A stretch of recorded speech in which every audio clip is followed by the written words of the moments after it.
James is having some broccoli carrot burgers with avocado and shiitake mushrooms and mustard and red Eventually, pepper. yeah, and tomatoes on top. Yeah. Eventually. I'm just having fried rice with the shiitakes. Oh, and I'm going to be talking about this book. So the Franz Lieber's The Dealings of Daniel Kesserich, maybe?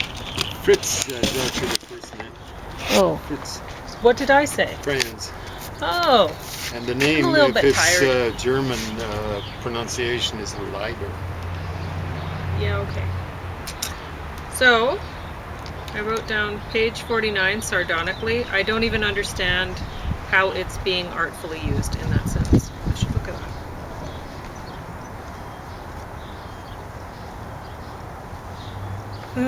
I was lost in a vision, the vision of a man sitting lonely in a lonely room, managing the people of Smithville like puppets, drawing them about sardonically by invisible mind strings. It didn't even make sense to me. I think that's bad in this season. Yeah. Again, page 56 and 57. 2 pages in a row, that was just too much. That was amazing, yeah. You pointed them both out to me. Both of them out to me. Something about sardonic humor, and then Okay. a sardonic mystifier. That I don't know make much what sense. that could be either. So, But that was the only 3 instances, or did you find it?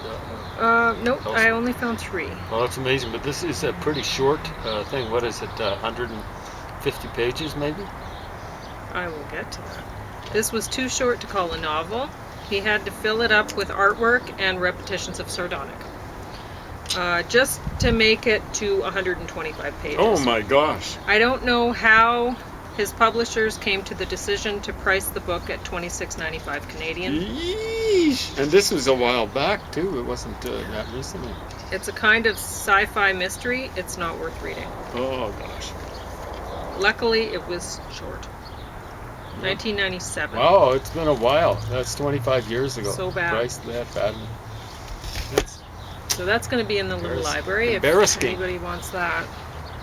And that's all I had to talk about. You want to talk about some stuff, James? Yeah, I was reading, I think Guy Lafleur's funeral was yesterday, so if you don't mind, folks at home don't mind.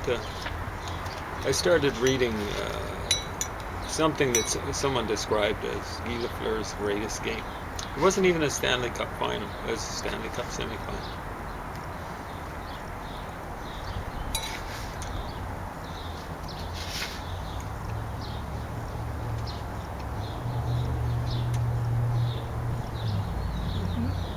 So, yeah, sorry to a little dead air there. So I started with this. This is Don Cherry Grapes. It's one of his 2 memoirs, and he might have had more. I own 2 of them. Pauline, I didn't pay new prices for it. It would have been very much used prices. So I started off with Blue. This is his dog, and apparently very aggressive dog. I thought, well, it's a girl dog. It's going to be maybe okay, but there was one player, very nasty player for Don Cherry, and for Harry Sinden before him, and probably Tom Johnson in between. I don't know who else was coaching the Bruins in the 70s, but Wayne Cashman from Kingston, Ontario, and Kingston's turned out some nasty individuals.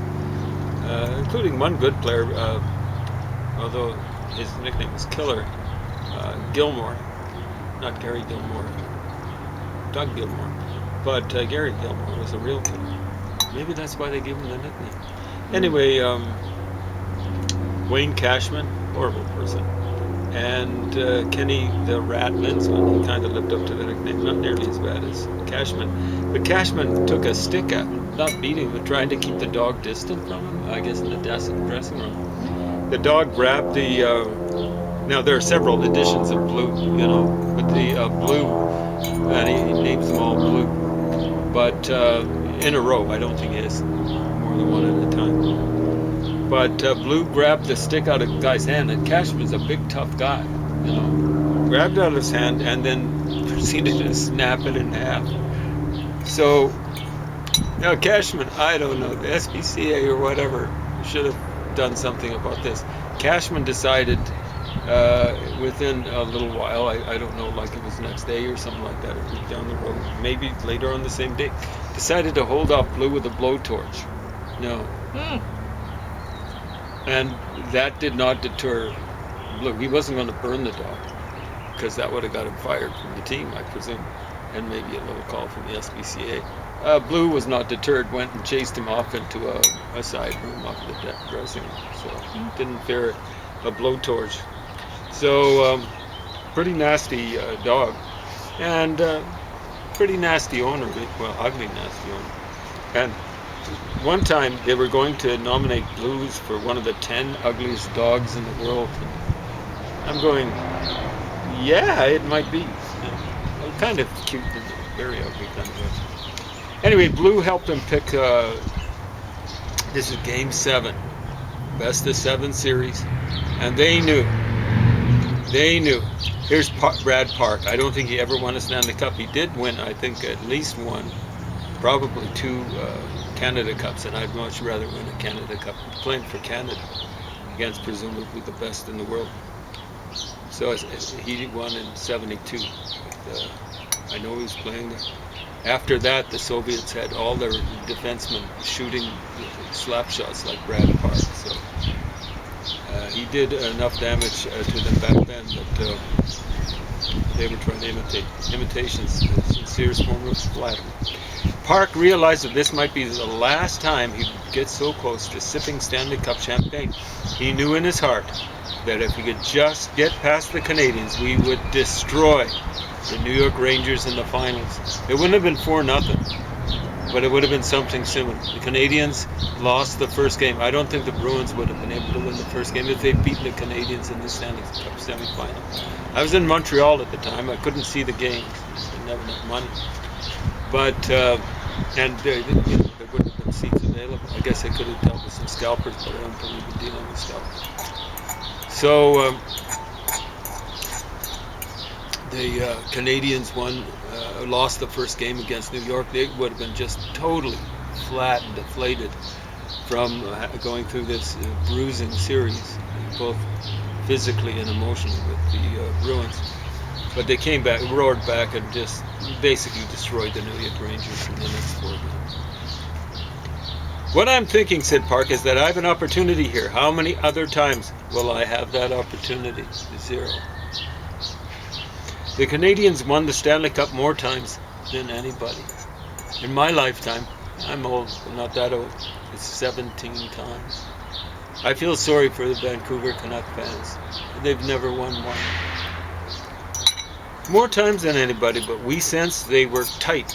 I'd be tight playing against the Bruins. I'd just be worrying about my health, hoping to survive till the finals. Because I call them the Boston Brutes, and they've been that way since I think pretty well continuously since the 40s. When they had Milt Schmidt playing on what was called the Krupp line. We forced them into a situation where they're in big trouble. In other words, taking them to 7th game, said Park. Now they have to see if they can play loose. It's a first for them in this series. In other words, now they're the team that has to win. Well, they both had to win. But I guess in that series, they'd never been to the crunch. You know, like they would have won the 6th game would have been won by the Bruins. To beat Montreal, we had to get the puck past the big guy, Ken Dryden, Hall of Famer. I think he played 8 full seasons in the NHL, parts of 9, and won 6 Stanley Cups. That's a pretty good winning percentage. Ken Dryden, who guarded their net. He was the scholar of the National Hockey League. He had a law degree and a great pair of legs. I think he means they're long legs, because Dryden was 6'4". No, and that's before he put the skates on. No other goalie could make that statement. He also had a clearer view of the game than most of the players. I think he means not so much he was above the fog, being that tall, but he was a bit professorial. He says, his professorial approach didn't fool me. Deep down, Dryden was as intense a competitor as anyone else on the ice, maybe more so, especially in the 7th game. He was a competitor. A lot of people think he beat the Bruins back in the Stanley Cup. I think it might have been the quarterfinals or something like that in '71. But there were a few other players that contributed, including Frank Mahovlich. And I think Jacques Lemaire had something to do with that too. Lemaire and Mahovlich gave Orr trouble, from what I've seen of the highlights back from '71. "We will gamble more," said Dryden. "We will take more punishment, knowing that there's nothing to say for another game to be played." Well, there actually would be against New York, but he knew too that this was basically the equivalent of the Stanley Cup final. Fine. The rhetoric was superb, as it usually is before a 7th game. The question remained, how would it be translated on the ice? Well, it was a hell of a game. My guys were loose, and the Canadians, for some reason that to this day I still can't fathom, couldn't get themselves on track. Yeah, you look at the highlights. Bruins' first goal, Wayne Cashman, I mentioned him before, a sphincter, and that's the nether sphincter, okay? He'd been told to run Dryden, and he did. And instead of getting a penalty, they got a goal out of it. And you could see Dryden was out of sorts for the next little while in the game. He had a little bit of trouble with the rebounds and so on and so forth. And the Bruins profited, not just from that first goal. So he'd been told by, we'll get to it, he'd been told by Cherry. Cherry would have said, I told him to screen him. In other words, get in the way. No, he told him to run him. The trick was not just to run Dryden. He's not going to admit to that. The trick was to stop, this is the subject of the thing, of this talk. The trick was to stop Guy Lafleur. Sounds easy. About as easy as bottling the Atlantic Ocean. I gave the job of shadowing Lafleur to Don Marcotte. My memory of Marcotte was he was playing on the wrong team. I don't recall him as being much of a brute. Pretty good skater and a hard worker, not a hard hooker or a hard holder the way so many Bruins were. So he's a good defensive player. For my money, there wasn't a better example of a working guy than Marcotte. Oh, there were lots of working guys on Montreal. Lots of who really worked. Real lunchbox players. The Bruins were supposed to be No, some of them were like Marcotte, but too many of them were there to brutalize their way to a win. Terry O'Reilly, Wayne Cashman, Bobby Schmotz. The list could go on, not forever, but quite long. I think it's a joke that he never won the Frank Selke Award given to the best defensive forward. Yeah, when you're playing in the same era as Bob Gainey, you're not going to win it. See, the ultimate lunchbox player was Bob Gainey, because Bob Gainey had way more speed than Don Marcotte. Here's a story, and it might be true. I haven't seen the highlight. Bobby Orr, mid-70s, busting down the ice, looking for open ice ahead, looking for some players. And then the unthinkable happened. The next thing you know, he's flat on his face because someone caught him from behind. And that guy was Bob Gainey. Wham!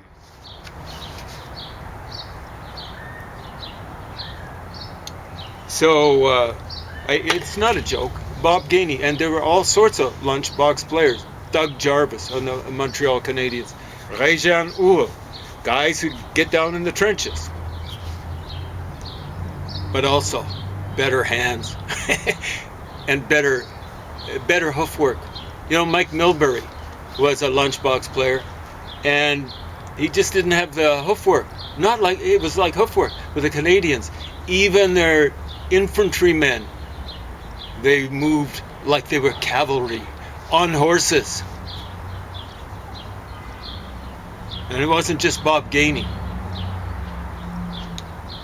Don's job, Don Marcotte, was to hawk Lafleur. I don't know what hawk means, but I don't think it was meant to hook him. LaFleur on every turn. I think it means to stay with him. And he was doing it well. Probably relatively clean, unlike most roads. I think Eddie Westfall was he was with the rules. Maybe not then. He might have been picked up by the Islanders. Yeah, by that time he was picked up by the Islanders. Awesome defensive player. I also knew that Scotty Bowman, my counterpart behind the Canadiens bench, was trying to double and triple shift LaFleur. I don't know how LaFleur did it because he was a chain smoker, but he actually did long distance running for training. I don't know how long he went, and it seemed to have worked reasonably well to get him away from Marcotte. My answer to that, in other words, he was just, okay, has Marcotte got the lung power to stay with LaFleur? He's going to have to stay 3 shifts with him. My answer to that was if LaFleur could play 60 minutes, Marcotte could play 60 minutes. You follow him to the toilet if you have to, I told Donnie, but don't let him out of your sight.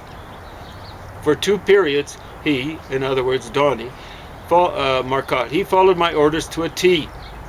Once the 2 of them collided and were simultaneously cut on the face. I don't know if the sticks got involved or whatever. It probably was inadvertent on both sides. They just stood there glaring at each other like a pair of medieval knights who had nothing but the utmost respect for each other. After 2 periods, we led 3-1. So that first goal, the Canadiens hadn't been able to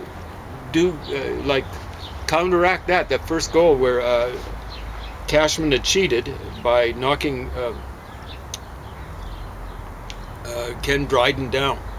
Geez, but we could have had at least 2 more in the second period. Terry O'Reilly and Peter McNabb had Dryden beaten, but they couldn't put the biscuit behind him. And I have a note here of my own. So much for lunchbox hockey. You gotta have some talent. It's not just working hard. You work just as hard as the other guys, but if you got talent, you're going to beat them. The odds are going to even out, and you're going to beat them. You need talent, particularly on your feet. You got to be able to skate. But the other thing is, hey, you got to put the biscuit in the net. Peter McNabb, pretty good scorer. Terry O'Reilly, not so good, but reasonably good. And they couldn't put the biscuit behind him. They had him beat. The trick for a coach between periods of a game like that is to try to keep everyone loose, especially when you have a team of guys who are up for every game. Keep everything loose and in perspective. Treat it like any other game. What I did was to remind them of their jobs. To Marcotte, I said, watch LaFleur. Keep with him. So this is after 2 periods. They're ahead 3-1. To Cashman, I said, Cash, stand in front. Don't let him, i.e. Dryden, see anything. I think he wouldn't have told him to run him then because you don't want to get a penalty in the 3rd period. But before the game, he would have told Cash, run Dryden. This meant I wanted him to screen Dryden on shots from the point. To Park, make sure your shots are on net. And Park, I can't recall having trouble that way. To Doak, that's Gary Doak, another defensive player, don't run. This meant that he shouldn't get run at the Canadiens. You gotta back up against them because they're way faster than you, especially with Gary Doak. He hit like 3 left feet, 4. To everybody, I said, don't get caught. And remember, in other words, don't get caught up ice. No 3-on-2s. Canadians will kill you. And remember now, shoot low. We had found out during the season that if you put a low, soft screenshot on the net, Dryden would miss it. No kidding, he's got these big legs. You wouldn't have found it out during the season. What's that? Dryden's been in the league since 71. You shoot low against him. Because back then, goaltenders didn't get down on their knees praying. Butterfly style, very few people did that. I told Bobby Schmutz, who was a wee little stick guy, to waste one. This meant, and very few people in the league have the cojones, he uses another term for it, to do this, shoot the puck around Dryden's head. And Bobby Schmutz was very accurate. It's not around his head, be right at it. Someone once said he was the most accurate shooter ever in the NHL, even more accurate than Gordie Howe. That way, Kenny Dryden would be straightened up and unprepared for a low shot. So you shoot one at his head, and every time someone winds up, he's going to be going like that. Even a relatively nice player used to do that. Bobby Hull used to say, first thing in the game, he'd come down the ice, and he had a lot harder shot than Bobby Schmutz. It'd be up right in the goaltender's grill, and then for the rest of the game, he'd be shooting low. So this is a sort of a thing coach says between periods, and it's a funny thing. The players never answer back. They don't even say yes or anything else. They only nod. They are ready. We went out and prepared for the third period. I don't think so. But damn, the Canadians got one at 6:10. Sometimes you don't want players loose. Not when they've got to be tight. And Don Cherry never won a Stanley Cup. Came close.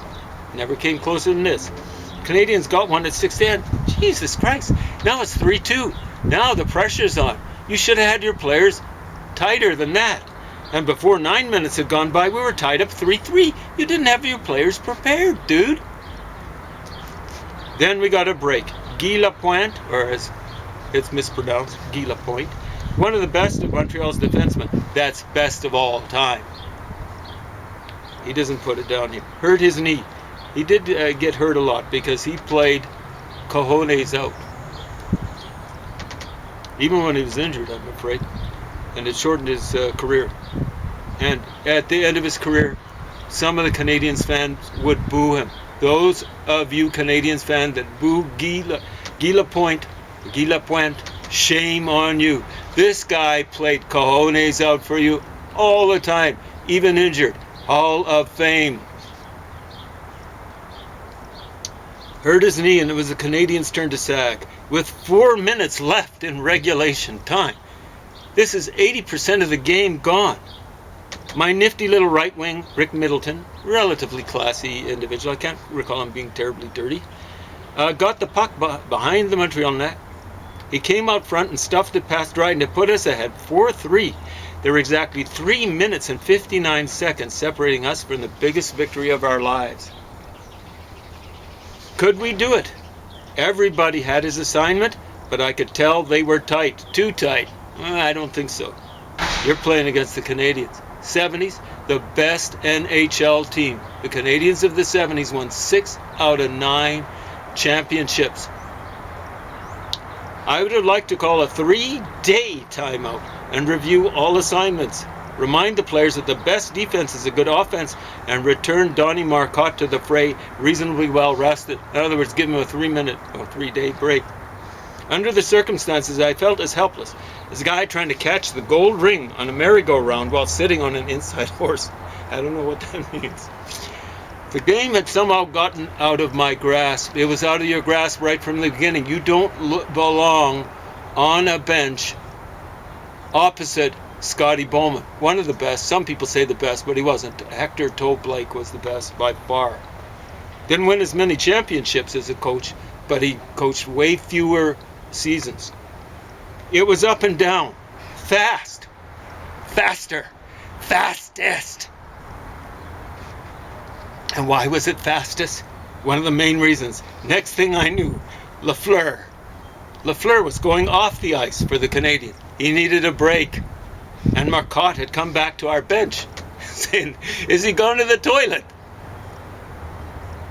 While the play was still on, so we were changing on the fly, I walked over to Donnie and gave him a pat on the back. He looked up at me, exhausted, and then looked back onto the ice. Marcotte turned white. I heard him moan, oh no. Those deathless words will remain with me into my 4th reincarnation. I looked out onto the field of battle and got that sinking sensation. I didn't have to count the players. I knew we had too many men on the ice. My heart actually hurt then, and remembering now makes it hurt again. I needed a large, about a 40-foot long invisible hook instantly haul in my wandering minstrel, who will never be mentioned. We made a silent pact never to reveal his name. That's the thing that makes me respect Don Cherry. I don't respect him for much anything, particularly his dirty approach to the game. But he's never mentioned the player. I'll mention that it was the player was Stan Jonathan. If the referee and linesman wore blindfolds for about a minute, I might be able to get somebody's attention and get him the hell back to the bench before we were slapped with a 2-minute penalty. That's about how much time's left in the game. 2-minute penalty. No such luck. Linesman John D'Amico, a hell of a nice guy, noticed that we had 6 skaters instead of the legal 5. I could tell that this went on and on. The Montreal fans are yelling and screaming, too many men on the ice. And understand, the referees are going, we don't want to decide this game. We don't want to decide this game. And they're waiting and waiting for the Bruins to figure it out. But the Bruins decided the game. If the referees hadn't called it, they would have been deciding the game there. The Bruins were deciding the game because they were dumb. Cherry was dumb. Stan Jonathan was dumb. The Canadians were smart. Scotty Bowman was smart, along with talented. No such luck. Linesman John D'Amico, a hell of a nice guy, noticed that we had 6 skaters instead of the legal 5. I could tell that in his heart of hearts he didn't want to blow the whistle on us, and that even he was hoping that a Bruin would have the good sense, you see, to get back to the bench. I could see in his eyes that he was saying to himself, Don, I hate to do this, but I have to. D'Amico's arm went up, and the sound of his whistle cut right through to my bone marrow. The time of the penalty was 17:26. That's 2:34 left, 2 minutes and 34 seconds. How did it happen? Why did it happen? I've asked myself these questions so many times. Dumb player. Who chose the dumb player? Don Cherry, whom you selected. That's the little note I put here. For starters, let me say for now and for an eternity that I accept full responsibility for the blunder of blunders. When a team gets caught with too many men on the ice at that stage in a hockey game, it has to be the coach's fault. I deserve to be court-martialed. Hey, buddy. Let's go. The main mistake he made was picking the player, but he cannot say that. He was picked to be rough and tough, Stan Jonathan. He wasn't very talented, and he wasn't a good skater, and all that sort of stuff. He was dumb. 5 minutes? 1.5. Okay. The confusion was rooted in the fact that Marcotte had stayed on left wing through 3 shifts. And that's because of Lafleur. The other guy was nervous and got carried away. That would be Stan Jonathan. When he finally came back to the bench after D'Amico whistled the penalty, he had tears in his eyes. He cared.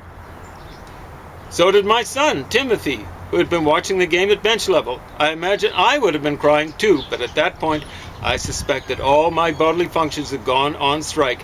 At that moment, I took a look at the Canadiens bench. He looked like a pride of lions about to jump a wildebeest. There was only one thing to do. I called a timeout. Were we ever a mess? My trainer, Frosty Forrestal, had tears in his eyes, and 2 Bruins fans sitting next to our bench, this is in Montreal, were bawling like babies. I wanted to cry myself, but I couldn't. That would come later.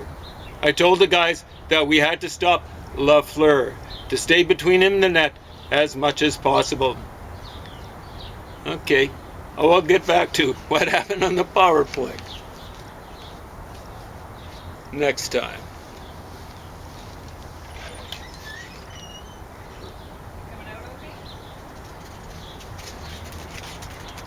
Hey, here comes Opie. He's a big hockey fan. Can the camera see you there, Opie? Oh, you want some food.